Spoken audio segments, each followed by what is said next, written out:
यहाँ convention centre पे हम मौजूद हैं और सुबह से कवरेज हो रही है। इतना बड़ा ये इवेंट यहाँ पे हो रहा है और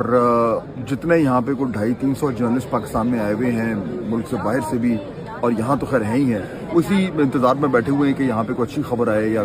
बड़ी खबर आए। तो अब इस वक्त इतने घंटों के बाद वो कुछ खबरें आना शुरू हो गई हैं, बड़ी इंपॉर्टेंट है और वो जो है वो मुस्तनद भी हैं, क्योंकि ईरान का जो सरकारी गवर्नमेंट ऑफ ईरान का जो अकाउंट है ट्विटर का, उससे ये खबर आ गई है कि ईरान और अमेरिका के जो यहाँ पे वफ्द आए हुए हैं उनके दरमियान बाज़ाब्ता जो है वो फेस टू फेस गुफ्तगू शुरू हो गई। यानी कि पहले तो ये कहा जा रहा था कि शायद इनडायरेक्ट हों, वो एक और कमरे में होंगे और अमेरिकन किसी और कमरे में होंगे, लेकिन ये बड़ी खबर जो है वो ये कह रही है कि न सिर्फ ये कि वो एक ही कमरे में है बल्कि उसमें पाकिस्तान भी मौजूद है। तो यानी कि अब इसको कहा जाता है कि ट्राइलैटरल टॉक्स हो रही हैं, यानी तीनों ममालिक के जो वफूद हैं वो उसी कमरे में मौजूद हैं और पाकिस्तान जो है वो अब जो सिर्फ पहले कहा जा रहा था कि फैसिलिटेटर है, अब उससे ज़्यादा बढ़कर वो हो गया। पहली बात। दूसरा, ये जो उसी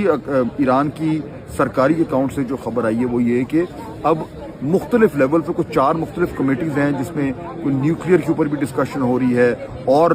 3-4 उसके मुख्तलिफ ज़ाविये उन पर बात हो रही है, विच मीन्स कि अब इतनी गहराई में ये डिस्कशन चली गई है कि मामलात जो हैं वो अब लगता यूँ हैं कि कुछ हद तक बेहतरी की तरफ जा रहे हैं। तो ख़बरें अच्छी आ रही हैं।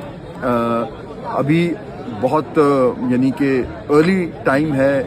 कुछ भी हो सकता है, लेकिन सारा दिन इंतज़ार करने के बाद अब ये एहसास हो रहा है कि वाकई में कुछ पेशरफ्त हो रही है और उसमें ऑब्वियसली पाकिस्तान का बहुत बड़ा रोल है कि वो खुद इन मुज़ाकरात में शामिल है और इनको बाकायदा अब एक ट्राइलैटरल मुज़ाकरात कहा जा रहा है। तो बिग न्यूज़, यहाँ पे कवरेज जारी है, जैसे जैसे अपडेट्स आएंगी आपके साथ शेयर करेंगे।